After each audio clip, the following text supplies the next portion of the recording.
Hello everyone, welcome to my channel. तो मुझे पता है कि बहुत ज़्यादा लेट हो गया एंड बहुत दिनों से मैंने कुछ कंटेंट, कुछ वीडियो, कुछ लेक्चर अपलोड नहीं किया है। But anyways here we are. और ये जो पोर्शन बाकी था, that is from discrete mathematics proportional logic, जिसका मुझे बहुत ज़्यादा कमेंट भी मिल रहा है और मिलता रहता भी है। तो इसको कंप्लीट करने के लिए हियर वी आर। एंड मैं कोशिश करूँगा कि एटलीस्ट 80 to 90% मैं यहाँ पे कवर करा दूँ। और उसी के अकॉर्डिंग एक के बाद एक लेक्चर आता, मतलब मिल जाएगा, अपलोड हो जाएगा। एंड उसके अकॉर्डिंग तुम लोग अपना इस मॉड्यूल को कंप्लीट करते रहना। हालांकि बाकी मॉड्यूल्स भी ऑलरेडी अपलोडेड है, और बहुत सारा पोर्शंस ऑलरेडी अपलोडेड है। तो आई होप तुम लोग वहाँ से भी प्रैक्टिस करते हुए जा रहे हो। तो ये मॉड्यूल, प्रोपोजिशनल लॉजिक वाला मॉड्यूल कम्प्लीटली रिमेनिंग था, बाकी था। तो here we are and we are starting this module, so do not worry, ये भी हो जाएगा and well ahead the exam ये ख़त्म भी हो जाएगा। और एंड में हम लोग प्रैक्टिस भी करेंगे दबा के, so absolutely no problem there, ठीक है। अच्छा, तो प्रोपोजिशनल लॉजिक जो है डिस्क्रीट मैथमेटिक्स का one of the most important portion है। एंड नॉट ओनली दैट कि क्योंकि ये एक्चुअल में जो टॉपिक का नाम है दैट इज़ मैथमेटिकल लॉजिक। और मैं वो बताता हूँ, मैथमेटिकल लॉजिक जो है वो एक्चुअल में दो हिस्सों में, दो पार्ट में डिवाइडेड है। तो इसका नाम होता है मैथमेटिकल लॉजिक। और मैथमेटिकल लॉजिक का दो ब्रांच हो सकता है, हम लोग ऐसे बोल सकते हैं। सॉरी, एक हो गया प्रोपोजिशनल लॉजिक, जिसके बारे में हम आज बात करेंगे और आगे के कुछ लेक्चर्स में बात करेंगे अबाउट दिस ओनली। और दूसरा एक होता है दैट इज़ प्रेडिकेट लॉजिक।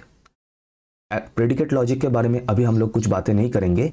जब हम लोग का क्वांटिफायर करके एक पोर्शन आएगा, यहाँ पे देख सकते हो ये वाला जो पार्ट है, theory of sorry use of quantifiers, ये क्वांटिफायर वाला पोर्शन आ जाता है प्रेडिकेट लॉजिक के अंदर। तो जब हम लोग क्वांटिफायर के बारे में बात करेंगे, then will come to this second part of mathematical logic, that is predicate logic. फिलहाल will be covering the first part of the syllabus, as you can see, देख सकते हो। इसलिए मैंने यहाँ पे दो ब्रेक कर दिया सिलेबस को। ये जो फर्स्ट पार्ट है प्रोपोजिशनल लॉजिक वाला पार्ट है, up to the rules of inference, जहाँ से क्वेश्चन हमें देखने को, बहुत सारा क्वेश्चन देखने को मिलता है in semester examination, in college university examination, as well as in GATE examination, ठीक है। तो जो भी CS वाले बच्चे हैं, कंप्यूटर साइंस के लिए जो जाएंगे, उनके सिलेबस में है डिस्क्रीट मैथमेटिक्स, और वहाँ पर प्रोपोर्शनल लॉजिक से बहुत ज़्यादा क्वेश्चंस डेफिनेटली देखने को मिलता है। तो ये हो गया मेरा फर्स्ट जो डिवीजन या फिर सेग्रीगेशन है of the entire portion of mathematical logic, that is into two part, propositional logic and predicate logic. And for the first लगभग 4 to 5 lectures में हम लोग we are going to cover the basics of propositional logic, and उसके साथ साथ questions भी solve करते हुए चलेंगे। So इस तरीके से, ठीक है। तो let us see. So now we have the definition of proposition और अ प्रोपोजिशनल स्टेटमेंट। क्या है कि ऐसा देखो क्या लिखा है कि ऐसा कोई भी एक सेंटेंस, एक डिक्लेरेटिव सेंटेंस, डिक्लेरेशन इंपॉर्टेंट है, which can assign only one truth values, that is true और false, is called propositional statement और सिंपली प्रोपोजिशन। मतलब ऐसा कोई भी एक स्टेटमेंट, ऐसा कोई भी एक सेंटेंस जिसको हम लोग एक ट्रूथ वैल्यू असाइन कर सके, दैट इज हम बोल सके कि हाँ ये ट्रू है या फिर ये फॉल्स है। इस टाइप का जो भी स्टेटमेंट है, उस स्टेटमेंट या फिर सेंटेंस को we call that as a propositional statement और simply a proposition, right. Okay, let us see some example to understand this. Okay, so now, for example, if I say India's capital is Kolkata, तो क्या मैं इस statement को true या false कुछ assign कर सकता हूँ? हाँ सर, बिल्कुल कर सकते हैं। This statement is wrong, this is false, तो yes we can assign a value to this statement or this sentence and that is false। तो क्योंकि मैं इसको एक वैल्यू ट्रू या फॉल्स में से असाइन कर सकता हूँ, so definitely this is an example of prepositional statement. For example, अगर मैं ये बोलता कि इंडियाज कैपिटल इज दिल्ली, तो फिर ये क्या होता? True, right. सो इस तरीके से this will be some examples of propositional statement or simply a proposition। वैसे न्यू दिल्ली बोलना ज़्यादा सही रहता, सो दिस। अच्छा, एक और कुछ एग्जांपल देखते हैं, कुछ मैथमेटिकल एक्सप्रेशन देखते हैं। सपोज इफ आई से कि 9 लेस देन 6, तो this is a mathematical statement, mathematical expression, लेकिन हम इसको असाइन कर सकते हैं कि ट्रू या फॉल्स है ये। तो अगर हम देखें कि 9 लेस देन 6, क्या ये ट्रू है? Absolutely not, 9 is not less than 6, तो this statement is absolutely false.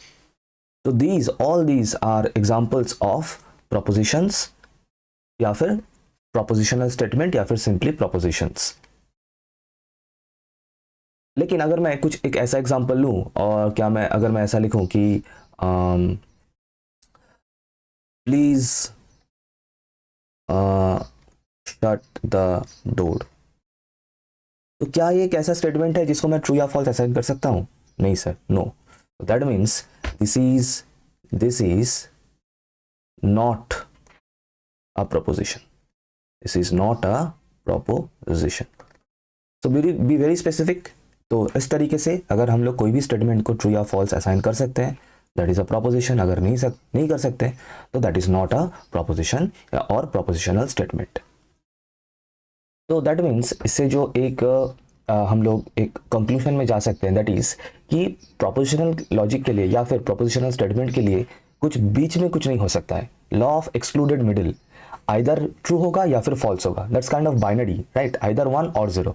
So that is written here. ये थोड़ा सा मतलब ये चीज़ें जानना होता है, थियरी है तो थोड़ा सा पता होना चाहिए। That is law of excluded middle. क्या लिखा है कि if a proposition is not true then it will be false, and similarly if a proposition is not false then it will be true. बीच में कुछ नहीं हो सकता, जो कि हम लोगों ने लास्ट वाला एग्जाम्पल देखा, जैसे कि ये वाला एग्जाम्पल। तो इसको हम लोग आइदर ट्रू या फिर फॉल्स हम लोग नहीं लिख सकते, इसको एकदम श्योर होके नहीं बोल सकते। तो अगर बोल सकते हैं so definitely it's a proposition, या फिर उल्टा अगर वो प्रोपोजिशन है तो आइदर वो ट्रू होगा या फिर वो फॉल्स होगा। बीच में कुछ नहीं हो सकता उसका, कुछ ऐसा कश्मकश में हम लोग नहीं रह सकते with regarding to that particular statement. ठीक है, so binary type of thing, either 1 और 0। ठीक है। अच्छा, और एक चीज़ बता दूं कि लॉजिक में हम लोग ऑलरेडी देखो ये जो है ऑलरेडी मेरे मतलब स्टेटमेंट में आ चुका है 0 एंड 1। तो ऑलरेडी ये 0 एंड 1 का कंसेप्ट तुम लोगों को देखने को मिलेगा बुलियन अलजेब्रा में, जो कि सिलेबस में है, और भी बहुत जगह पे तुम लोग को ऑलरेडी देख चुके हो तुम लोग, और आगे भी मिलेगा, कंप्यूटर वगैरह में भी मिलता है 0 एंड 1। तो लेकिन मैं ये बोलूँगा कि प्रोपोर्शनल लॉजिक का अगर क्वेश्चन मिले तो 0 1 उसमें यूज़ मत करो, ट्रू और फॉल्स यूज़ करो। TF यूज़ कर सकते हो, T for true, F for false, कोई दिक्कत नहीं, 0 1 मत यूज किया करो, लेकिन कंसेप्ट वही सेम है, आइदर ट्रू होगा या फॉल्स होगा, बीच में कुछ नहीं होगा। Second point, law of contradiction. That is क्या लिखा देखो, a proposition can not be true as well as false simultaneously. कहने का मतलब अगर कोई प्रोपोजिशन वो अगर ट्रू हो रहा है तो सिर्फ ट्रू ही होगा, फॉल्स नहीं हो सकता, या फिर अगर फॉल्स हो रहा है तो फॉल्स ही होगा, ट्रू नहीं हो सकता। ऐसा दोगलापंती नहीं चलता यहाँ पे। ठीक है, तो अगर ट्रू होगा तो वो ट्रू ही होगा, जैसे कि हम लोगों ने लास्ट वाला एग्जांपल जो हम लोगों ने किया था यहाँ पे, एंड अगर वो फॉल्स होगा तो फॉल्स ही होगा, वो कभी ट्रू नहीं हो सकता। सो that is law of contradiction. तो ये दोनों इंपॉर्टेंट पॉइंट लॉजिक के लिए या फिर प्रोपोजिशन के लिए हमें जानना ज़रूरी है, तो मैंने यहाँ पे मेंशन कर दिया। ठीक है, नेक्स्ट चलते हैं। नेक्स्ट है अब जो दो डिफरेंट टाइप्स ऑफ प्रोपोजिशन या फिर जो स्टेटमेंट्स हमें देखने को मिल सकता है उनके बारे में है। एक है एटॉमिक प्रोपोजिशन, दूसरा कंपाउंड प्रोपोजिशन। तो इसको थोड़ा सा देख लेते हैं अभी। तो as you can see the definition जो लिखा हुआ है clearly, atomic propositions are simple propositions which can not be divided further. मतलब जो अभी हम लोगों ने जो एग्जांपल देखा था, India's capital is new Delhi और दैट काइंड ऑफ थिंग, जो बिल्कुल सिंपल स्वीट सा है, एकदम इत्तू सा है, तो जिसको और हम लोग फर्दर ब्रेक नहीं कर सकते उस स्टेटमेंट को। जैसे कि इंग्लिश में कंपाउंड स्टेटमेंट होता है, कंपाउंड सेंटेंस होता है, उस तरीके का नहीं है, सिंपल स्टेटमेंट है, सिंपल सेंटेंस है, जिसको हम लोग और फर्दर ब्रेक नहीं कर सकते। For example if you want, मैं एक बार वो एग्जांपल फिर से यहाँ पे लिख देता हूँ, वही इंडियाज कैपिटल वाला, कि new Delhi is the capital of India. New Delhi is the capital of India. तो ये हो गया an example of atomic proposition.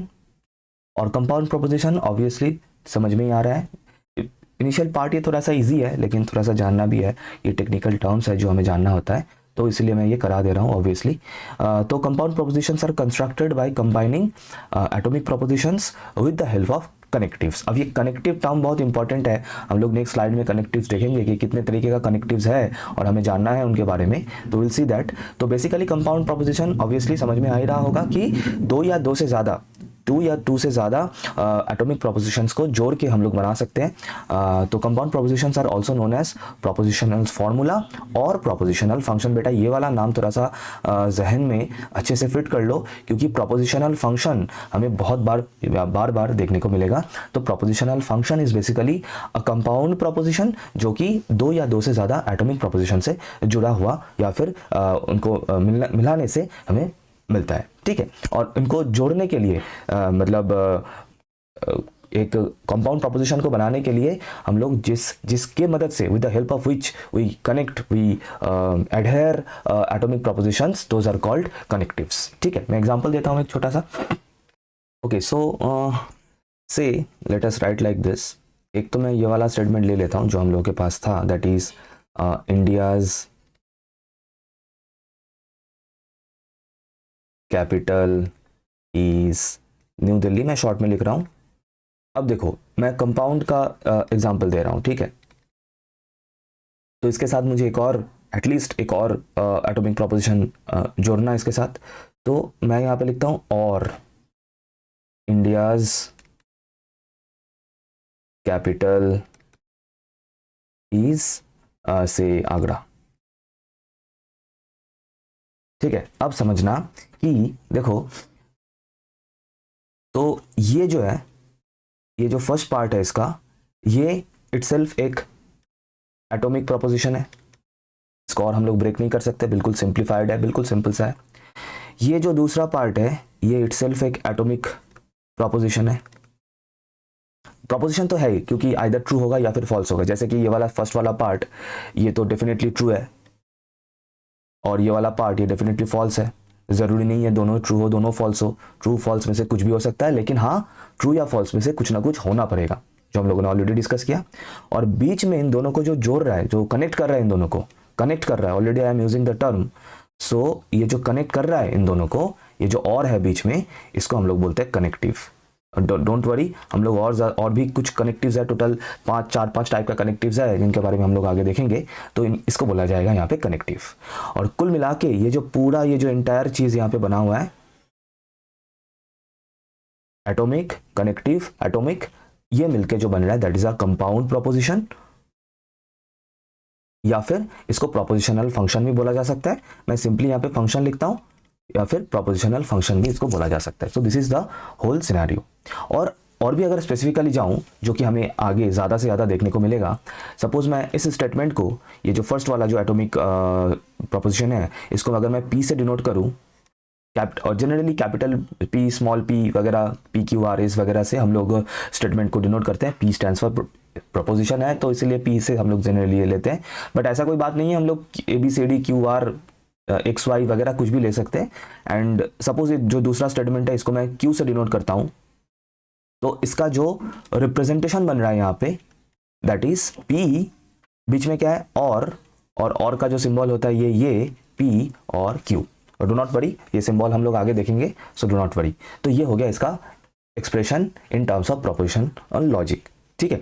तो this is an example of compound proposition. तो यहाँ तक चीजें क्लियर है? ओके, चलते हैं नेक्स्ट स्लाइड में।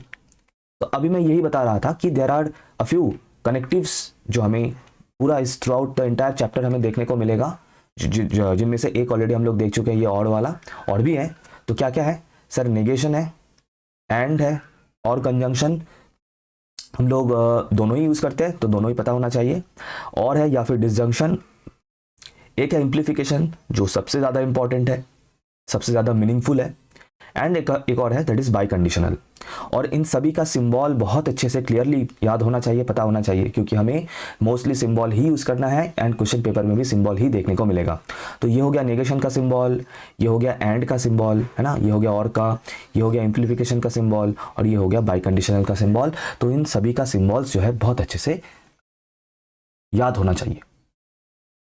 अच्छा, तो कनेक्टिव्स को कभी कभी वैसे ये दूसरा नाम भी थोड़ा सा पता होना चाहिए, मॉडिफायर भी बोला जा सकता है, मिल जाता है ये वाला टर्म भी।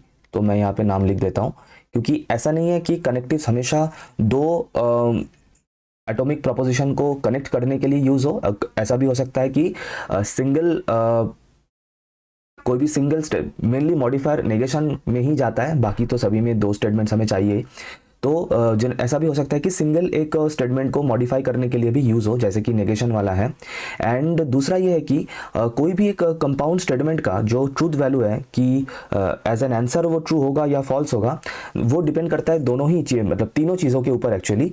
दैट इज़ फॉर एग्जांपल ये जो सिंगल जो एटॉमिक प्रोपोजिशंस है, ये क्या हो रहा है, ट्रू या फॉल्स, एंड उसके साथ साथ बीच में क्या कनेक्टिव यूज हो रहा है, उसके ऊपर भी ये डिनोट करता है, डिपेंड करता है। ये मिलके हम लोग का अपना फाइनल आंसर मिलता है। वो कैसे, वो हम लोग जब आगे इंडिविजुअली ये सब कनेक्टिव्स को हम लोग अभी देखेंगे एक एक करके, तो वहां पे हमें पता चलता हुआ चलेगा। ठीक है, दैट मीन्स कि if we have 2 statements P and Q, ठीक है, तो एंड P एंड Q का कोई भी ट्रूथ वैल्यू होगा, सपोज मतलब P का भी कुछ ट्रू या फॉल्स दोनों में से कोई एक वैल्यू होगा।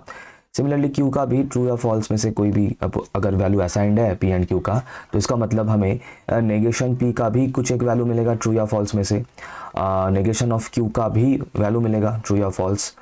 सिमिलरली P यूनियन Q, या फिर आई शुड से P और Q, या फिर P and Q, P implies Q, Q implies P, या फिर P बाइकंडीशनल Q, इन सभी का ट्रू या फॉल्स कोई ना कोई एक वैल्यू ज़रूर मिलेगा। ठीक है, और सिर्फ मैंने नेगेशन को मॉडिफायर बोला है क्योंकि कोई ऑथर इसमें ये बोलते हैं कि क्योंकि नेगेशन में तो 2 स्टेटमेंट, मतलब 2 प्रोपोजिशन यूज़ नहीं हो रहा है, वो तो सिर्फ एक ही के ऊपर यूज़ होता है नेगेशन, तो इसीलिए हम इसको कनेक्टिव कैसे बोले, क्योंकि ये दोनों को तो कनेक्ट नहीं कर रहा है। तो दैट इज़ वाई कहीं कहीं जगह पे नेगेशन को मॉडिफायर बोला जाता है, और हम लोग लेकिन हम उसको उस कन्फ्यूजन में हमें जाना ही नहीं है। हम मॉडिफायर ही बोलेंगे, सॉरी कनेक्टिव ही बोलेंगे, सभी को, इन 5 को ही हम लोग कनेक्टिव बोलेंगे।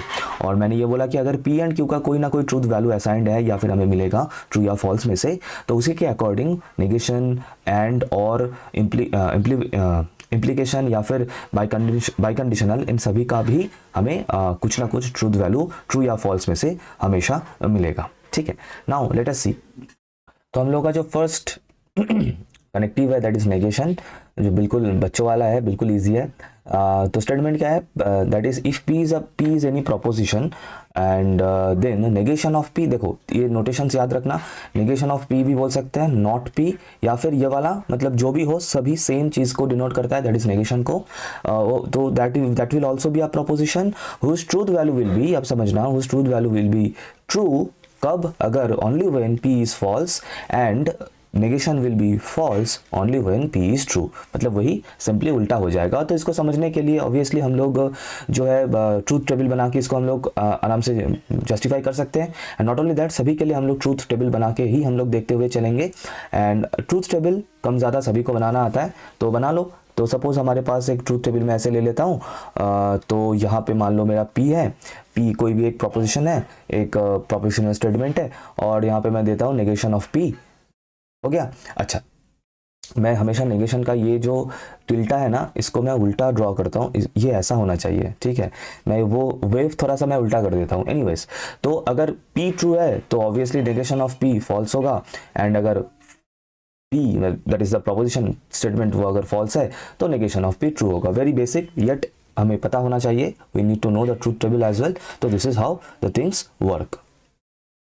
ओके, सो नेक्स्ट चलते हैं। नेक्स्ट कनेक्टिव जो है वह कंजंक्शन या फिर एंड, इसका सिंबल हमें पता होना चाहिए, है ना। दूसरा ये कि स्टेटमेंट थोड़ा सा देख लो, बहुत इजी है, कुछ नहीं है इसमें। तो बोल रहे कि if P and Q are any 2 propositions, and then हम लोग इसको लिखते कैसे हैं, P एंड Q, या फिर ये वाला सिंबल से P and Q is also a proposition whose truth value is true only when both P as well as Q are true. कहने का मतलब P एंड Q दोनों में से अगर मतलब दोनों ही ट्रू हुए तो ही हमें P एंड Q का जो ट्रूथ वैल्यू है वो ट्रू मिलेगा। अदरवाइज P एंड Q में से अगर एक भी, दोनों में से अगर एटलीस्ट एक भी फॉल्स हो जाए तो उसका जो ट्रूथ वैल्यू होगा एंड के लिए वो फॉल्स हो जाएगा। कहने का मतलब मैं यहाँ पे ट्रूथ टेबल ड्रॉ कर देता हूँ, और ये होगा P एंड Q। ठीक है, P एंड Q। वैसे मैं बता दूँ, हमें जो क्वेश्चन हमें मिलेगा वो हमें दोनों तरीके से भी मिल सकता है, with truth table, without truth table. तो फिलहाल अभी तो हम लोग शुरू में कर रहे हैं, तो चीज़ें जो है बिल्कुल ईजी है, और हम लोग ट्रूथ टेबल की मदद से ही चीज़ों को बनाते हुए चल रहे हैं। और फिर उसके बाद कुछ मतलब 1 2 3 शायद 4 या लेक्चर्स के बाद तो हमें वहाँ पे देखने को मिलेगा विदाउट ट्रूथ टेबल ये सब काम कैसे करें। So will see that also, so do not worry. तो ये बोल रहा है कि अगर पी एंड क्यू में से दोनों ही ट्रू हो तो पी एंड क्यू भी ट्रू होगा, एकमात्र तभी ही ट्रू होगा अगर दोनों ही ट्रू हो।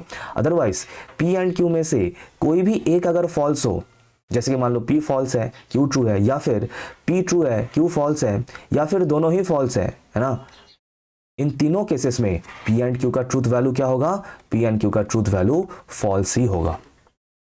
तो एंड ट्रू तभी होगा अगर दोनों ही ट्रू हो, अगर दोनों में से एक भी फॉल्स हो जाए तो इसका ट्रूथ वैल्यू जो है वो फॉल्स हो जाएगा। Be very specific about this. Easy है, बिल्कुल हलवा है, but yes again I am saying basic है, लेकिन हमें ये पता होना चाहिए। नेक्स्ट चलते हैं। ओके नेक्स्ट वी हैव और, है ना, एंड के बाद और था, एंड और disjunction what ever you can say.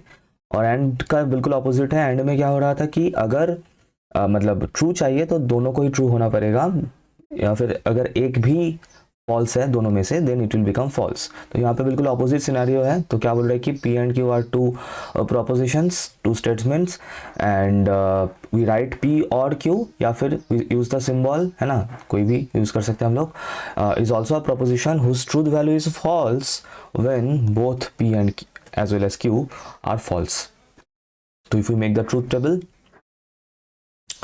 तो ये हो गया मेरा P, ये हो गया मेरा Q, और P और Q we write like this, ठीक है। अच्छा ये कैपिटल Q नहीं है, स्मॉल Q था, ओके तो स्मॉल Q रखते हैं। अच्छा तो अब सपोज कि P ट्रू है एंड Q भी ट्रू है, तो ट्रू एंड ट्रू और से ट्रू ही होगा। P true Q is false तो भी ट्रू होगा, मतलब दोनों में से अगर एक भी ट्रू हुआ तो, या फिर P फॉल्स है Q ट्रू है तो भी ये ट्रू होगा। और फॉल्स कब होगा? अगर दोनों ही फॉल्स हुआ, तो P एंड Q दोनों ही फॉल्स हुआ तो जाके ये फॉल्स होगा।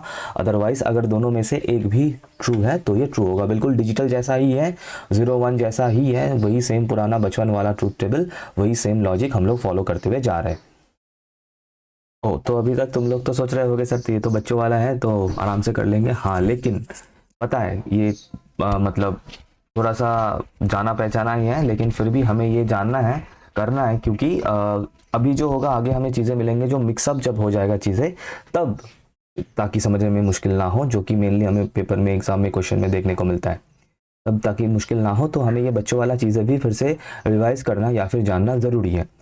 फिर उसके बाद आ जाता है जो नंबर 4 है, जो सबसे ज़्यादा इंपॉर्टेंट है। मैंने वहाँ पर भी ये चीज़ बताया था, जो है इम्प्लीफिकेशन। और 90%, अच्छा ठीक है चलो 70% ऑफ क्वेश्चन हमें इसे इम्प्लीफिकेशन से ही रिलेटेड देखने को मिल जाता है। तो इसको बहुत अच्छे से समझना, ठीक है, बहुत अच्छे से इसको समझना।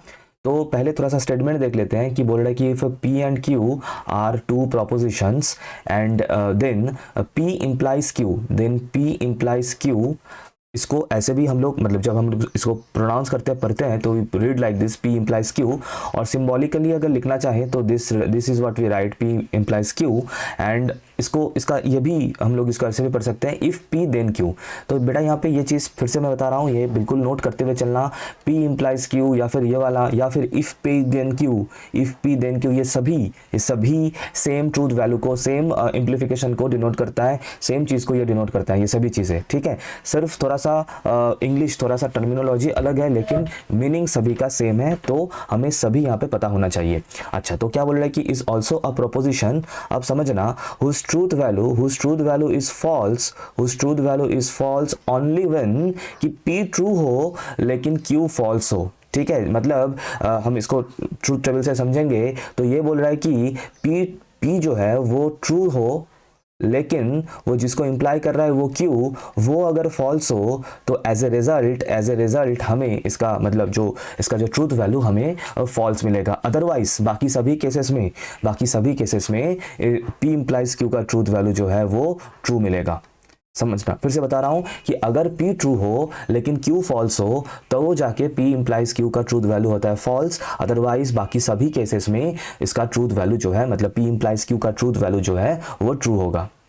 अभी जो है चीज़ें थोड़ा सा कॉम्प्लिकेटेड, या फिर मैं बोल सकता हूँ कि थोड़ा सा मतलब एक दूसरे के ऊपर चढ़ना स्टार्ट करेगा, तो इसलिए दिमाग को बिल्कुल क्लियर रख के अपने तरीके से नोट बनाते चलो और इसको लिखते हुए चलो, फॉर्म करते हुए चलो, वरना प्रॉब्लम होगा, ठीक है। अच्छा हम इसका ट्रूथ टेबल बना के भी देखेंगे, do not worry. So let us come to the truth table.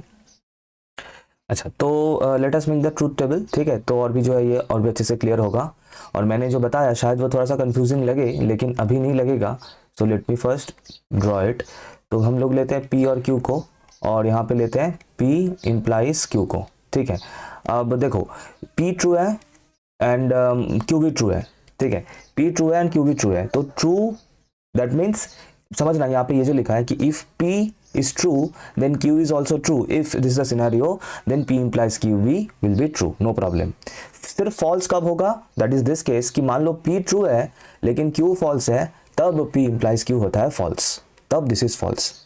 लेकिन सर what if, तो यहाँ पे जो स्टेटमेंट है उसके अकॉर्डिंग P true होने के बाद Q क्या हो रहा है उसके ऊपर डिपेंड करके ये आपने बताया कि अगर P true है, अगर P true है एंड Q भी ट्रू है तो इसका P true implies true, as a result हमें ट्रू मिलेगा। लेकिन P ट्रू है लेकिन Q फॉल्स है तो इसका एज ए रिजल्ट हमें फॉल्स मिलेगा। वहां तक तो ठीक है, लेकिन व्हाट इफ कि P is false, what if P is false, that is मान लो P फॉल्स है लेकिन Q ट्रू है, या फिर P फॉल्स है लेकिन Q भी फॉल्स है, तो याद रखना इन दोनों केसेस में जब P फॉल्स हो रहा है तब बाय डिफॉल्ट ये ट्रीटमेंट ये P इंप्लाइज Q का जो ट्रूथ वैल्यू होगा वो ट्रू होगा। ये याद रखना, ये बाय डिफॉल्ट ये दोनों केसेस भी ट्रूथ वैल्यू जो है वो ट्रू होगा। कब, अगर P फॉल्स हो रहा है। तो अगर P फॉल्स हो रहा है तो Q ट्रू हो या ना हो ये देखने का कोई चांस ही नहीं क्रिएट हो रहा है। यहाँ पे इस तरीके का चीजें हम लोग करते थे ट्रांजिटिव रिलेशन में, याद करके देखो, lack of evidence, lack of elements kind of thing. तो यहाँ पर हम लोग ये P इंप्लाइज Q हम लोग तब चेक करते हैं जब P ट्रू हो रहा है। P ट्रू हो रहा है, अगर Q भी ट्रू हो रहा है तो वो ट्रू होगा, या फिर अगर P ट्रू हो रहा है लेकिन Q फॉल्स हो रहा है तो P इंप्लाइज Q फॉल्स हो जाएगा। लेकिन अगर P इटसेल्फ फॉल्स है तो Q ट्रू या फॉल्स क्या हो रहा है उससे हमें कुछ फर्क नहीं पड़ता। दैट इज मतलब Q in that case will be absolutely independent of P, as a result by default हमें रिजल्ट जो है P इंप्लाइज Q का वो ट्रू मिलेगा। तो ये ट्रूथ टेबल बहुत अच्छे से याद रखना, P इंप्लाइज Q का कंसेप्ट बहुत अच्छे से दिमाग में फिट कर लेना, ठीक है।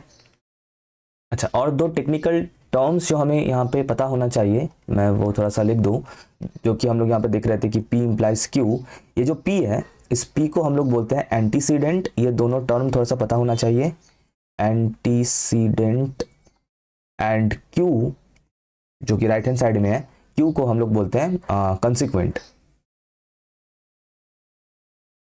ठीक है। तो we need to know this two names, ठीक है। अच्छा, अब इसके बाद थोड़ा सा और कुछ चीजें हम लोग देखते हैं ट्रूथ टेबल बना के, इसको थोड़ा सा अच्छे से समझते हैं। आ जाओ फिर, ठीक है। तो मैं फिर से एक बार ट्रूथ टेबल बना रहा हूँ। तो P इंप्लाइज Q तो हम लोग बना सकते हैं आराम से, है ना। वीडियो को पॉज करके खुद से बनाओ तो रिवीजन भी हो जाएगा। तो क्या बताया था, अगर दोनों ट्रू है तब ट्रू होगा, लेकिन अगर P ट्रू है और वो जिसको इंप्लाई कर रहा है वो फॉल्स है तो ये फॉल्स होगा, एंड अगर P खुद इटसेल्फ फॉल्स है तो बाय डिफॉल्ट ये दोनों ट्रू होगा। तो यहाँ तक ठीक है। अच्छा, क्या तुम लोग यहाँ से मुझे नेगेशन ऑफ P ये बता सकते हो क्या होगा? सर नेगेशन ऑफ P क्या होगा? अगर P ट्रू है तो नेगेशन ऑफ P होगा फॉल्स, अगर P ट्रू है तो नेगेशन ऑफ P भी होगा फॉल्स, अगर P फॉल्स है तो ये होगा ट्रू, और अगर P फॉल्स है तो नेगेशन ऑफ P होगा ट्रू। हो गया, डन। और मैं ये क्यों बना रहा हूँ, क्योंकि मुझे एक और चीज़ का ट्रूथ टेबल बनाना है। Suppose I want to make negation of P, फिर से ये जो मेरा कब पता नहीं ये मेरा सुधरेगा, नेगेशन ऑफ P, हाँ नेगेशन ऑफ P और Q मैं ये बनाना चाहता हूँ, नेगेशन ऑफ P और Q बनाना चाहता हूँ उसका ट्रूथ टेबल, ठीक है। देख लो, अब और के लिए क्या बताया था मैंने, अगर दोनों में से कोई भी एक अगर ट्रू होगा तो ये ट्रू हो जाएगा, फॉल्स होने के लिए दोनों को फॉल्स होना पड़ेगा। तो देखो क्या सिनेरियो है, नेगेशन ऑफ P भी फॉल्स है and Q, negation of P false है एंड Q ट्रू है, तो क्योंकि दोनों में से एक ट्रू है तो एज ए रिजल्ट हमें इसका ट्रू मिलना है, ठीक है। फिर से देखो, नेगेशन ऑफ P फॉल्स है एंड Q फॉल्स है, हाँ तब जाके ये जो है वो फॉल्स होगा। नेगेशन ऑफ P ट्रू है एंड Q जो है वो ट्रू है, तो दोनों ट्रू है तो डेफिनेटली ये तो ट्रू होगा।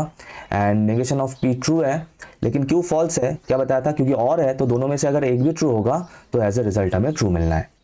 डन हो गया यहाँ तक, ओके। इसको मैं थोड़ा सा क्लीन कर देता हूँ। तो मैंने ये क्यों बनाया, let us come to the main point, क्यों मैं ये इसको बनाया। हाँ देखो, तो अगर हम अभी इन दोनों को देखें, मतलब दो जो साइड बाय साइड जो दो ट्रूथ वैल्यूज यहाँ पे दिख रहा है, एक है P इम्प्लाइज Q, दूसरा ये मास है। और देखो इनका वैल्यूज़ जो है, मतलब इनका जो ट्रूथ वैल्यूज़ जो है for corresponding for the same P and Q हमें बिल्कुल सेम मिला है।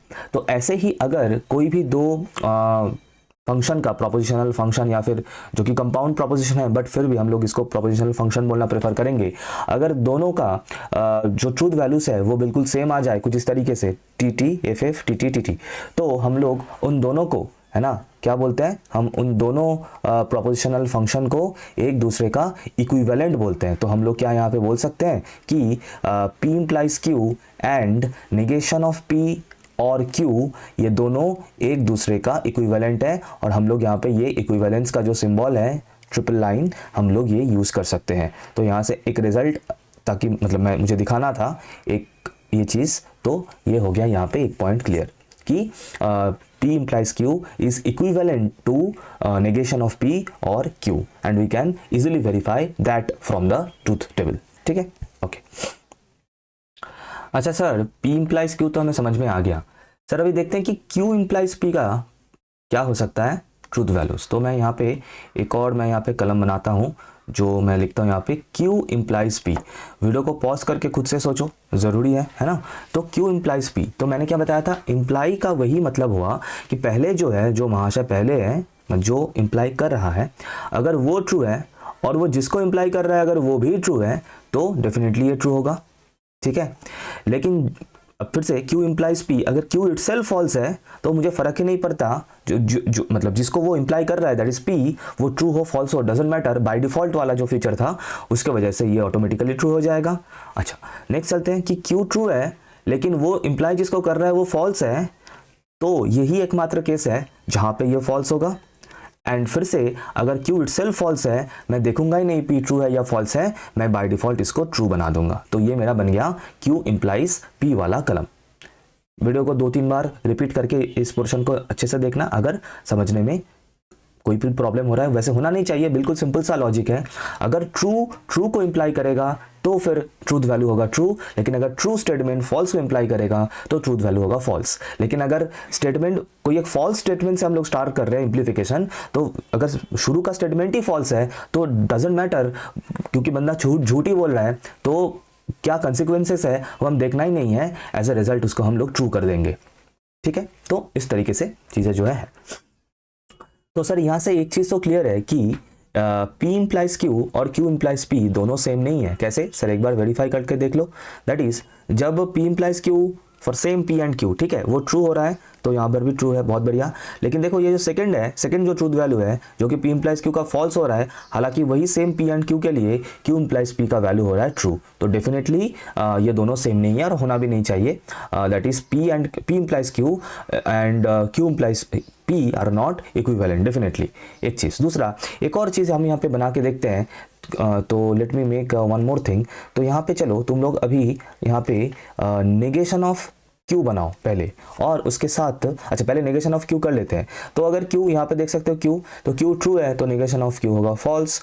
Q अगर फॉल्स है तो नेगेशन ऑफ Q होगा ट्रू, देन ये होगा फॉल्स एंड देन ये होगा ट्रू। ठीक है, ये Q वाला कलम देखना और इसको उल्टा कर देना, इसका कॉम्प्लीमेंट कर देना, तो फिर you will get the negation of P, sorry negation of Q। हो गया डन। अच्छा, और मुझे एक और ट्रूथ टेबल यहाँ पे अभी बनाना है। Suppose I want to make negation of P implies negation of Q, ये मुझे बनाना है।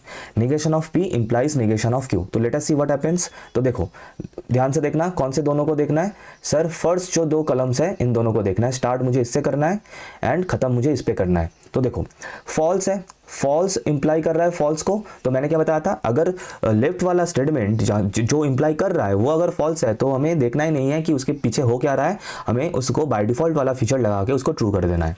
नेक्स्ट फिर से फॉल्स है, अब फॉल्स ट्रू को इंप्लाई करेगा, फॉल्स को इंप्लाई करेगा, हमें देखना ही नहीं है, बाय डिफॉल्ट वाला फीचर लगा के ट्रू कर देना है। अच्छा फिर देखो अभी यहाँ पे हो रहा है, जब ट्रू होगा तब कुछ देखने लायक चीज़ें बनता है। तो अब यहाँ पे देख सकते हैं हम लोग ट्रू फॉल्स को डिनोट कर रहा है, तो यही एकमात्र पॉइंट था जहाँ पे ये इंप्लाई वाला चीज़ जो होता है फॉल्स होता है, तो ये मैंने फॉल्स कर दिया। और यहाँ पे लास्ट वाला जो है ट्रू, ट्रू को इंप्लाई कर रहा है, तो डेफिनेटली यही वो केस है जहाँ पे लॉजिक की वजह से ट्रू होगा, तो ये हो गया मेरा ट्रू। तो ये मेरा ट्रूथ वैल्यूज रेडी हो गया for negation of P implies negation of Q। Sir किसी के साथ सिमिलरिटी क्या हम देख सकते हैं, सिमिलरिटी क्या हमें दिख रहा है? हाँ सर, यहाँ पे अगर इन दोनों कलम्स को अगर हम लोग साथ में देखें, ये बहुत इंपॉर्टेंट है ये सब चीज़ें नोटिस करते चलना शुरू में, ताकि तुम लोग का इंटरेस्ट बना रहे कि कौन सा स्टेटमेंट किसी के साथ किसके साथ इक्विवेलेंस वगैरह हो रहा है। तो इसलिए मैंने ये शुरू में मैं यहाँ पे दिखा रहा हूँ, ताकि इम्प्लाई का जो भी फंडा है इम्प्लीफिकेशन का वो भी क्लियर हो और ये इक्विवेलेंस वाला फंडा भी क्लियर हो। हालांकि इक्विवेलेंस हम लोग बाद में देखेंगे फिर से।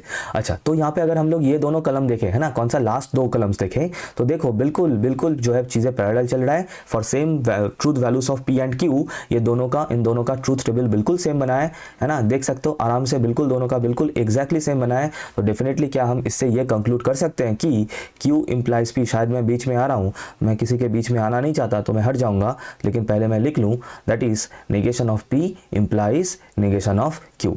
तो यहाँ पे एक हमें फिर से एक और इक्विवेलेंट स्टेटमेंट हमें यहाँ पे मिल रहा है। तो मैं अच्छा नहीं आ रहा हूँ, फिर भी मैं हट ही जाता हूँ, कौन सी बड़ी बात है। ओके सर, एक और लास्ट है ना, एक और लास्ट चीज़ बनाते हैं। यहाँ पे आ जाओ सर, अभी मैं बनाना चाहता हूँ कि नेगेशन ऑफ क्यू, ठीक है, implies negation of P. Negation of Q implies negation of P. Sir इसका क्या होगा? चलो खुद से वीडियो पॉज करके खुद से बना के देखो, मैं भी बनाता हूँ, आ जाओ। तो नेगेशन ऑफ क्यू, ठीक है, तो ये मेरा ऑलरेडी यहाँ पे बना हुआ है। सो फॉल्स इम्प्लाइज फॉल्स, तो फॉल्स जब है तो देखना ही नहीं है। एंड फिर से अच्छा, अब ये वाला देखो, ट्रू इम्प्लाइज फॉल्स, ठीक है, तो ये एकमात्र केस है जहाँ पे फॉल्स होगा लॉजिक की वजह से। फिर ये फिर से फॉल्स है, तो एंटीसीडेंट, ये मेरा टंग ट्विस्ट हो जाता है। अगर वही खुद फॉल्स है तो फिर वही सॉरी ये ट्रू होगा ना, मैंने वो गलत लिखा था, शुरू का वैल्यू मैंने गलत लिखा था, ये ट्रू होगा, ये भी ट्रू होगा, सॉरी माय बैड, एक सेकेंड, कोई बात नहीं, इंसान टू एयर इज ह्यूमन, ठीक है। अच्छा लास्ट वाला कि ट्रू को इम्प्लाई कर रहा है, तो डेफिनेटली ये भी ट्रू होगा। तो ये मेरा जो है ट्रूथ टेबल बन चुका है for the last thing that is negation of Q implies negation of P. मैं इस जगह को थोड़ा सा क्लीन कर देता हूँ। अच्छा, क्या इसके साथ, तब तक तुम ये देखते रहो कि क्या इसके साथ किसी का सिमिलैरिटी फिट हो रहा है कि नहीं। हाँ सर, एक के साथ इसका पूरा मैच हो रहा है, और वो कौन है? हाँ सर बिल्कुल, चैट में बताना कौन है। चैट तो नहीं है, लाइव तो नहीं है। मैं चाहता था मैं इसको लाइव कराऊं, बट कोई बात नहीं, रिकॉर्डेड ही सही। तो क्या इसके किसी के साथ बिल्कुल मैच हो रहा है? हाँ सर, एक के साथ बिल्कुल मैच हो रहा है, और वो है ये महाशय, that is P implies Q. देखो ट्रू, फिर इसके साथ भी true, false, true and finally last वाला भी true and true. That means this is absolutely equivalent. So हम लोग लिख सकते हैं कि P implies Q is equivalent with किसके साथ? Negation of Q implies negation of P के साथ। तो ये वाला रिजल्ट भी याद रखना, और इसको हम लोग नाम भी देंगे।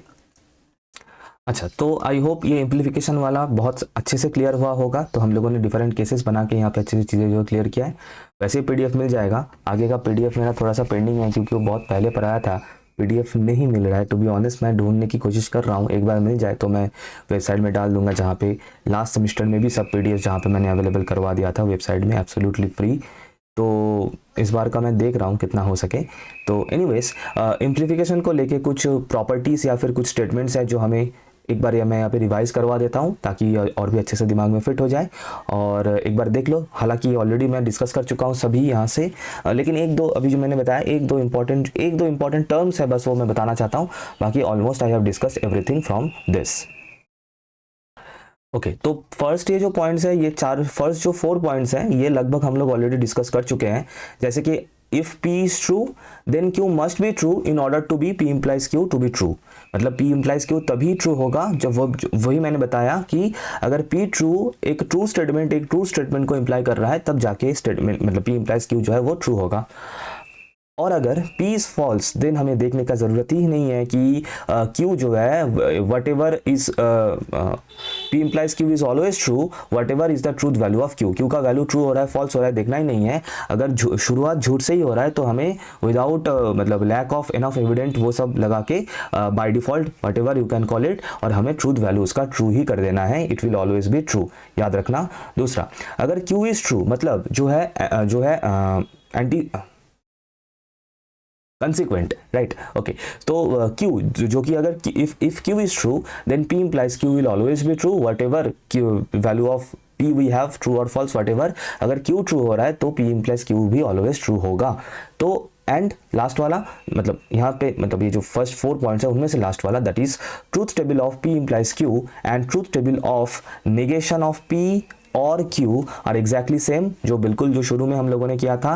एंड ऑलरेडी ये स्टेटमेंट है तुम लोगों के पास जो इक्विवेलेंस वाला, therefore both are called equivalent या फिर बोथ आर इक्विवेलेंट। ये दोनों जो प्रोपोर्शनल स्टेटमेंट्स हैं, जो फंक्शंस हैं, P implies Q and negation P और Q are absolutely same and that is why they are called equivalent. तो यहाँ तक तो चीज़ें ऑलरेडी हम लोग देख चुके थे, बता दिया। अब जो ये 3 नया पॉइंट है इनके बारे में थोड़ा सा बता दो। हालांकि ये टर्म्स तुम लोगों ने ज़रूर सुना है लेकिन फिर मैं बता दूँ, that is P implies Q का कन्वर्स क्या होगा। देखो बेटा ध्यान रखना, कन्वर्स, ठीक है, कन्वर्स क्या होगा सर, इसका कन्वर्स होता है Q implies P। ये पता होना चाहिए आराम से, ये तीनों पॉइंट याद कर लेना बहुत अच्छे से।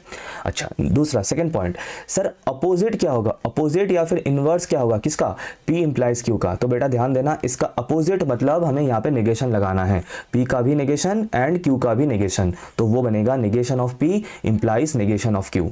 ठीक है, तो कन्वर्स होगा, उल्टा कर देना है, कन्वर्स मतलब उल्टा कर देना, that is Q implies P। Opposite या फिर इनवर्स होगा negation of P implies negation of Q। हो गया, डन। अच्छा, और ये लास्ट वाला ये भी बहुत अच्छे से याद रखना, कॉन्ट्रा पॉजिटिव वाला। कॉन्ट्रा पॉजिटिव तुम लोग बताना सेट थ्योरी फंक्शन पोर्शन में कहाँ पर हमें कॉन्ट्रा पॉजिटिव मिला था। ऑलरेडी हम लोग ये यूज़ करके क्वेश्चन वहाँ पे मैंने सॉल्व हम लोगों ने किया भी था और ये मैंने बताया भी था, ये वाला प्रॉपर्टी कॉन्ट्रा पॉजिटिव वाला, तो ज़रूर बताना। और वैसे P implies Q का कॉन्ट्रा पॉजिटिव स्टेटमेंट क्या होगा, देखो कॉन्ट्रा पॉजिटिव क्या होता है, पहले इसका जो इनवर्स होता है मतलब जो अपोजिट होता है पहले वो लिख लो, फिर उस अपोजिट को पीछे से आगे मतलब फ्रॉम राइट टू लेफ्ट लिख दो and you will get the Contra positive, that is negation of Q implies negation of P will be the Contra positive of this statement. ठीक है, तो ये तीनों याद रखना, कन्वर्स हो गया Q implies P, ऑपोजिट या फिर इनवर्स हो गया negation of P implies negation of Q, and Contra positive हो गया negation of Q implies negation of P। ये तीनों का बार बार बता रहा हूँ, इन तीनों का बहुत अच्छे से ध्यान रखना। ठीक है, डन हो गया, ओके। तो ये PDF फिर से बता रहा हूँ मिल जाएगा, अदरवाइज मेरा तो सजेशन यही है कि तुम लोग अपना नोट्स खुद बनाते हुए चलो। ओके, तो एम्प्लीफिकेशन के बारे में जितना भी बताना था वो हम लोगों ने देख लिया, बना लिया, लिख भी लिया। सो अभी चलते हैं। अच्छा, यहाँ पे मैं एक चीज़ बता दूँ, दैट इज़ हालांकि ये सेकेंड सेमेस्टर के लिए है बट फिर भी बहुत सारे बच्चों का शायद केमिस्ट्री में बैक है, एंड जो भी तुम लोगों का जूनियर है अगर उन लोग के साथ थोड़ा सा शेयर कर दो तो हम सभी का थोड़ा सा हेल्प हो जाए। तो ये कोर्स ऑलरेडी हम लोग बहुत दिन पहले ही लॉन्च कर चुके हैं, लास्ट मंथ ही हम लोग लॉन्च कर चुके हैं और बहुत सारा क्लासेस ऑलरेडी हो चुका है और भी क्लासेस होने वाला है। That is chemistry and C programming का इंडिविजुअल कोर्सेस हैं और ये कॉम्बो भी है, जो भी चाहे तुम लोग इसको अवेल कर सकते हो। तो उसके लिए वेबसाइट में जाना है, वेबसाइट का लिंक डिस्क्रिप्शन में अवेलेबल है, या फिर सिर्फ टेंडिंग टू इन्फिनिटी सर्च करोगे गूगल में तो आ ही जाएगा वेबसाइट का लिंक। तो उसमें उसको अगर ओपन करोगे तो फ्रंट पेज मतलब जो होम पेज है वहीं पे आ जाएगा, या फिर कोर्सेस में जाकर भी देख सकते हो। तो यहाँ पर ये कॉम्बो वाला अवेलेबल है सिर्फ और सिर्फ 499 में, जिसमें लाइव सी प्रोग्रामिंग का क्लासेस अभी चल रहा है, कुछ पार्ट ऑलरेडी कवर हो चुका है, कुछ होने वाला है, एंड केमिस्ट्री का recorded video course with PDF वगैरह एवरीथिंग इसमें अवेलेबल है। या फिर कोई बच्चा अगर चाहता है तो इंडिविजुअल कोर्स भी ले सकता है सी का या फिर केमिस्ट्री का। तो जैसे मतलब फॉर एग्जांपल अगर लेना चाहो तो सिंपली यहाँ पे ऐड टू कार्ट करके कोर्स को अवेल कर सकते हो, केमिस्ट्री का या फिर सी प्रोग्रामिंग का। कूपन कोड वगैरह अवेलेबल है तो डेफिनेटली उसको भी अवेल कर सकते हो। और जो जूनियर हैं मतलब ये मोस्टली ये जो वीडियो है ये सेकेंड ईयर वाले देख रहे हैं, तो जूनियर जो बच्चे हैं फर्स्ट ईयर वाले उनके साथ भी थोड़ा सा शेयर करना, तो क्योंकि उनका भी तो फिर थोड़ा सा हेल्प हो जाए और मेरा भी एग्ज़ाम के पहले सभी का हेल्प हो जाए, तो इसके लिए ज़रूर शेयर कर सकते हो। और लिंक सभी का link combo and individual course का लिंक भी मैं डिस्क्रिप्शन में डाल दूंगा, वहाँ से भी जाके देख सकते हो। वैसे केमिस्ट्री का मैं बता दूँ, एक मॉड्यूल फर्स्ट मॉड्यूल कंप्लीट हो चुका है पूरा, एंड अभी थर्ड मॉड्यूल ये देखो ऑलरेडी सभी वीडियोस अपलोडेड है और उसके साथ उसका PDF नोट्स भी अपलोडेड है केमिस्ट्री का। एंड अभी थर्ड मॉड्यूल स्टार्ट होने वाला है और आज या कल से वीडियोस आना भी स्टार्ट हो जाएगा। तो अगर कोई बात नहीं, अगर इसीलिए ये रिकॉर्डेड कोर्स है, कोई बच्चा अगर अभी भी ज्वाइन करेगा तो भी ये आराम से देख सकता है अपने टाइम के अकॉर्डिंग, और उसका नोट्स भी मिलता जाएगा। सिमिलरली सी का भी मैं दिखा देता हूँ। सी का भी ऑलरेडी एक सेकेंड, हाँ, सी का भी ऑलरेडी फर्स्ट मॉड्यूल का क्लासेस लगभग ख़त्म हो चुका है और उसका नोट्स वगैरह भी ऑलरेडी अपलोडेड है, और सैटरडे संडे को लाइव क्लासेस होता है एंड उसका शेड्यूल भी यहाँ पे अपलोडेड है लाइव क्लासेस का। और कोई बच्चा अगर लाइव क्लास मिस भी कर देगा तो जो रिकॉर्डेड क्लासेस वहाँ पे, मतलब ये रिकॉर्डेड फॉर्म में रहेगा, तो उसके अकॉर्डिंग देख सकते हो। तो अभी ये चाहो तो तुम लोग अवेल कर सकते हो, डिटेल मैंने थोड़ा सा बता दिया। And share among your juniors और फ्रेंड्स जिनका भी सप्ली वगैरह है, तो उससे सभी का थोड़ा बहुत अच्छे से हेल्प हो जाए, ठीक है। एंड एनीवेज, तो फिर let us continue the topic. Last जो कनेक्टिव जो है दैट इज़ बाई कंडीशनल, उसके ऊपर ट्रूथ टेबल बनाएंगे, लेकिन उसके पहले थोड़ा सा स्टेटमेंट देख ले। That is if P and Q are any two propositions, ठीक है, then P biconditional Q। अच्छा पहले सिंबल देख लो, है ना, बोथ वे एरो देना है, P बाई कंडीशनल Q। और इसको एक कौन सा, मतलब जब इसको पढ़ना है या फिर इसका जो मीनिंग है that is if and only if वाला जो कंडीशन है मैथ्स में जो होता है इफ एंड ओनली इफ वाला, वो होता है ये बाई कंडीशनल वाला कंडीशन। तो P ओनली इफ Q अगर ये भी मिल रहा है देन ऑल्सो समझना कि ये बाई कंडीशनल को ही डिनोट कर रहा है। अगर पेपर में ये लिख दिया P if and only if Q, then भी समझना कि ये बाई कंडीशनल ही है। Is also a proposition whose truth value is true. ये कब ट्रू होगा, ये बाई कंडीशनल कब ट्रू होगा, अगर समझना P एंड Q दोनों का, both P and Q are having the same truth value, that is P and Q अगर दोनों ही ट्रू हो या फिर दोनों ही फॉल्स हो, तब जाके बाई कंडीशनल वैल्यू ट्रू होता है, अदरवाइज वो फॉल्स होता है। तो आओ इसका देख लेते हैं जल्दी से ट्रूथ टेबल, है ना। तो ये मैंने P एंड Q ले लिया और यहाँ पे मैंने दे दिया P बाई कंडीशनल Q, दोनों साइड ऐसे एरो दे देना। तो P ट्रू है एंड Q भी सपोज ट्रू है, तो दोनों ही ट्रू है, तो बाई कंडीशनल ट्रू होगा। ट्रू होना जरूरी नहीं है P एंड Q का, P एंड Q दोनों का सेम होना जरूरी है। तो P ट्रू है एंड Q फॉल्स है तो क्या होगा, क्योंकि दोनों अलग है, डिफरेंट है, तो ये फॉल्स हो जाएगा। या फिर P फॉल्स है एंड Q ट्रू है तब भी ये फॉल्स होगा। लेकिन मान लो दोनों ही फॉल्स है, that is P is false and Q is false, तब सर ये ट्रू हो जाएगा क्योंकि P एंड Q दोनों का ट्रूथ वैल्यू सेम है। तो ये हो गया बाई कंडीशनल का फंडा, ठीक है। अच्छा अब इसको थोड़ा सा कंसेप्ट को आगे बढ़ाते हैं। अच्छा अब हम यहाँ पे दो और चीज़ें बनाएंगे, है ना, बिल्कुल हैंड क्राफ्टेड। देखो ये इस तरीके से शायद ही कहीं पे मिले, तो एक लाइक ज़रूर करना अगर अभी तक चीज़ें बिल्कुल क्रिस्टल क्लियर समझ में आ रहा है तो, और शेयर करना दोस्तों के साथ जितना ज़्यादा हो सके, है ना। एंड सब्सक्राइब कर लेना अगर अभी तक नहीं किया है। तो हाँ मुझे पता है बहुत दिनों से मैंने कुछ नहीं बनाया क्योंकि थोड़ा बहुत कुछ चीज़ें चल रहा था, तो एनीवेज। अच्छा तो हाँ, तो जैसे बता रहा था कि P इम्प्लाइज Q और Q इम्प्लाइज P, ठीक है। तो देखो कि पहले थोड़ा सा P इम्प्लाइज Q क्या होगा देख लो। तो ट्रू को इम्प्लाई कर रहा है ना, फर्स्ट दो कलम देखना है। ट्रू को इम्प्लाई कर रहा है तो ये ट्रू होगा। ट्रू फॉल्स को इम्प्लाई कर रहा है तो ये फॉल्स होगा। फॉल्स जब है एंटीसीडेंट तो बाय डिफॉल्ट ये ट्रू हो जाएगा, देखना ही नहीं है। अभी बनाना है Q इम्प्लाइज P, तो देखो ट्रू को इम्प्लाई कर रहा है ना, ट्रू को इम्प्लाई कर रहा है तो ये ट्रू होगा, बहुत बढ़िया। फॉल्स जब है तो हमें देखना ही नहीं है उधर हो क्या रहा है, तो ये ट्रू कर दो। ट्रू फॉल्स को इम्प्लाई कर रहा है, अब दिमाग खटकना चाहिए और इसको फॉल्स कर लो, और फॉल्स को इम्प्लाई कर रहा है तो ये भी ट्रू होगा, ठीक है। तो सर ये मेरा टारगेट नहीं था, टारगेट क्या था फिर, आ जाओ इसको और थोड़ा सा एक्सटेंड करते हैं। और ये अभी जो हम लोगों ने दो नया चीज़ें जो बनाया है that is P implies Q and Q implies P, इन दोनों का कंजंक्शन करते हैं, इन दोनों का एंड करते हैं, अब बताओ क्या होगा फिर, क्या करना है, वीडियो को पॉज करके खुद से बनाओ। और मैं यहाँ पे बता दूँ कि एंड का क्या होता था कि अगर दोनों ही ट्रू है तो फिर ट्रू होगा, या फिर एक भी अगर फॉल्स हो जाए दोनों में से तब वो फॉल्स हो जाना है। तो अगर देखें तो ये दोनों ही ट्रू है फर्स्ट में, तो ये ट्रू होगा डेफिनेटली, तो ये फॉल्स होगा एंड ये भी फॉल्स होगा क्योंकि दोनों में से एक फॉल्स है, एंड लास्ट वाला क्योंकि दोनों ही ट्रू है तो फिर ये हो जाएगा ट्रू, ठीक है। तो ये बन गया TFFT, ठीक है। अच्छा तो फिर क्या एक चीज़ नोटिस हो रहा है तुम सभी को, सर अब तक तो हो जाना चाहिए था, और चीज़ ये है कि अगर हम लोग P बाई कंडीशनल Q का ट्रूथ टेबल देखे, ट्रूथ वैल्यूज़ देखे, और इन महाशय का अगर ट्रूथ वैल्यूज़ देखे तो देखो दोनों का ट्रूथ वैल्यू बिल्कुल सेम है, ट्रू फॉल्स, है ना, false and true. That means they are absolutely same. The truth values of these two are absolutely same. That means हम यहाँ पे equivalence का concept लगा के बोल सकते हैं कि P implies Q is equivalent to क्या, sorry, P biconditional Q is equivalent to P implies Q and Q implies P. तो इसका मतलब नोट करना, थोड़ा सा इसको नोट डाउन कर लेना, लिख भी लेना. तो ये है एक बहुत इंपॉर्टेंट पॉइंट, यह है एक बहुत इंपॉर्टेंट पॉइंट. ठीक है, ओके. सो इस लेक्चर को मैं, फर्स्ट लेक्चर जो है इसको मैं यहाँ तक ही रख रहा हूँ. तो इसमें अभी तक हम लोगों ने सभी टाइप्स का कनेक्टिव्स वगैरह सब कुछ देख लिया.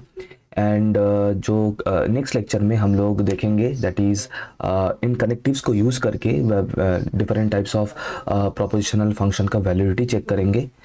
ठीक है, कि वो फंक्शन वैलिड है कि नहीं, टोटोलॉजी, कॉन्ट्राडिक्शन क्या है, वैलिड स्टेटमेंट क्या है, इनवैलिड स्टेटमेंट क्या है, कंटिंजेंसी क्या है, and all this things, what is satisfiable, और कब क्या हम लोग बोलेंगे एक स्टेटमेंट को, कब कॉन्ट्राडिक्शन बोलेंगे और कब टोटोलॉजी बोलेंगे. एंड ये सब हम लोग कवर करेंगे in the next lecture. And logically implication क्या होता है वो भी देखेंगे. इक्विवेलेंस हालांकि हम लोग ऑलरेडी देख चुके हैं, फिर से दोबारा हम लोग इक्विवेलेंस और भी कुछ इंपॉर्टेंट इक्विवेलेंस हम लोग चेकआउट करेंगे वहाँ पे in the next lecture. And then उसके बाद जो थर्ड लेक्चर बनाऊंगा उसमें सिर्फ और सिर्फ हम लोग क्वेश्चन सॉल्व करेंगे, previous year questions from prepositional logic. बहुत सारा क्वेश्चंस, लगभग 10 से 15 क्वेश्चंस मैं कराऊंगा इन द थर्ड लेक्चर. ठीक है, तो इस तरीके से चीज़ों को मैंने यहाँ पे रखा है. सो इस वीडियो के लिए मैं यहाँ तक ही रख रहा हूँ. थैंक यू एवरीवन, मिलते हैं नेक्स्ट वीडियो में.